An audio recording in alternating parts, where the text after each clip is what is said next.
আসসালামু আলাইকুম and welcome to my channel Rehat talks live. আর আমি আপনাদের সাথে আছি তাহের।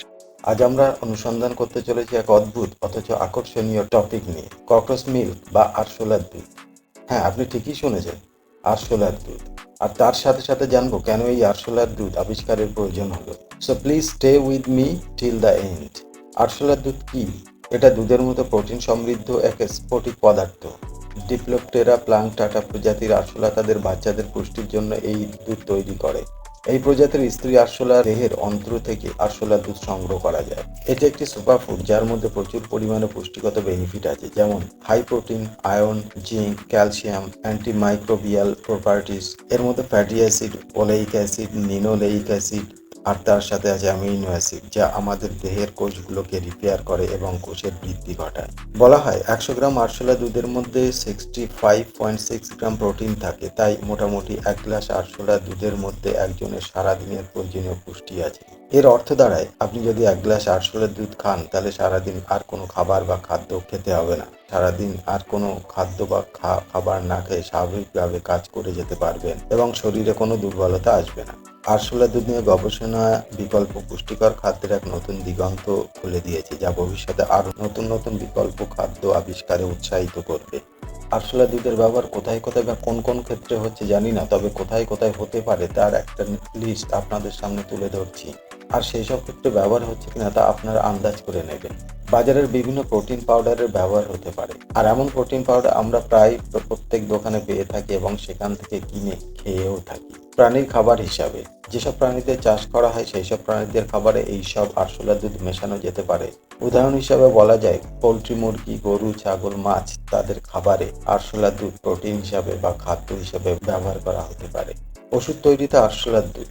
ওষুধ তৈরির কোম্পানিগুলো নতুন নতুন অ্যান্টিবায়োটিক মেডিসিন তৈরিতে এই আরশোলা দুধ ব্যবহার করতে পারে।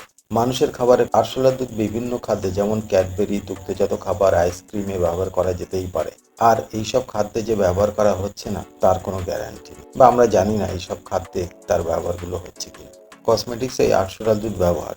যেহেতু এই আরশোলা দুধ অ্যান্টিঅক্সিডেন্ট, তাই বিভিন্ন কসমেটিক্স, বিশেষ করে স্কিন কেয়ার প্রোডাক্টস এর ব্যবহার করা যেতে পারে। এছাড়া আরো অনেক ক্ষেত্রে আরশোলার দুধ সাফল্যের সাথে ব্যবহার করা সম্ভব, তবে ইতিমধ্যে এর প্রয়োগ কোন কোন ক্ষেত্রে হচ্ছে তা বলা মুশকিল। এতক্ষণ পর্যন্ত গুণাবলী ব্যবহার সম্পর্কে জেনেছি, এবার আসল কারণ জেনে নিই। বিজ্ঞানীরা বলেন পৃথিবীর মাথা দিনকে দিন গরম হচ্ছে, ঠান্ডা করা দরকার, না হলে পৃথিবীর ধ্বংস অতি সন্নিকট। আর এই গরমের জন্য নাকি মিথেন নামক গ্যাস সব থেকে বেশি দায়ী। পানের উপযোগী দুধ গরু, মহিষ, ছাগল, উট প্রভৃতি প্রাণীর কাছ থেকে আমরা পাই, কিন্তু সমস্যা হলো এই সকল প্রাণী খাওয়ার মাধ্যমে, হজমের মাধ্যমে নাকি প্রচুর পরিমাণে মিথেন গ্যাস উৎপন্ন করে। ফলে এইসব প্রাণী চাষ করা যাবে না। এইসব প্রাণী বেঁচে থাকা মানে পৃথিবীর ক্ষতি, আর পৃথিবীর ক্ষতি মানে মানুষের ক্ষতি। কিন্তু মানুষ দুধ পানে অভ্যস্ত, আর তারা দুধ পাবে কোথায়? আর তাই দুধের বিকল্প ব্যবস্থা হলো আরশোলার দুধ। গৃহপালিত পশুরা যে মিথেন গ্যাস তৈরি করে পৃথিবীর ক্ষতি করে তা নিয়ে আন্তর্জাতিক সংবাদ সংস্থাগুলো প্রতিনিয়ত সংবাদ প্রকাশ করে। তার একটা ঝলক প্রমাণ হিসেবে আপনাদের সামনে তুলে ধরলাম, দেখতে থাকুন। এখন প্রশ্ন হলো, তাহলে কি আমাদের উচিত এই গৃহপালিত পশুপালন বন্ধ করা, অ্যাটলিস্ট পৃথিবীকে ঠান্ডা করতে, নিজেদের বাঁচতে, ভবিষ্যৎ প্রজন্মদের সুরক্ষিত করতে? হ্যাঁ, বিজ্ঞানীরা তাই বলছেন, দেখুন।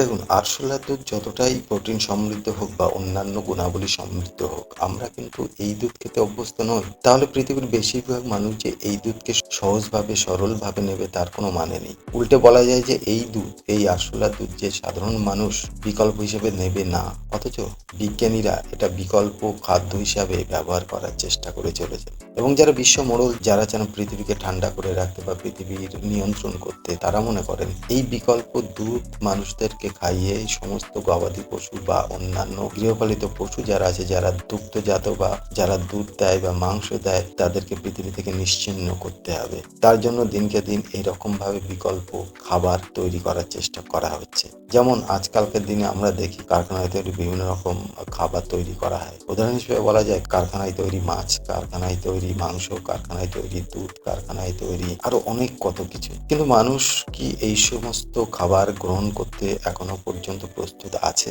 বলা হচ্ছে এগুলো সব সুপারফুড, এগুলো থেকে মানুষ কোনো রকম ক্ষতিগ্রস্ত হবে না, বরং উল্টে তারা বিভিন্ন রকম ভাবে উপকৃত হবে, তাদের দেহ নিরোগ হবে এবং তারা দীর্ঘায়ু হবে। সুতরাং বিজ্ঞানীদের এই সমস্ত দাবি যদি আমরা মেনে নিই, হ্যাঁ ওনারা ঠিক বলছেন, তাও কি মানুষ এই ধরনের খাবার গ্রহণ করবে? প্রশ্নটা আপনাদের সামনে তুলে ধরলাম, আপনারাই উত্তর দেবেন। আশা করি আজকের ভিডিও থেকে নতুন কোনো তথ্য পেলেন। আপনারা সবাই ভালো থাকবেন, সুস্থ থাকবেন, আর হ্যাঁ, সাবধানে থাকবেন। Thanks for watching this video. Allah Hafiz.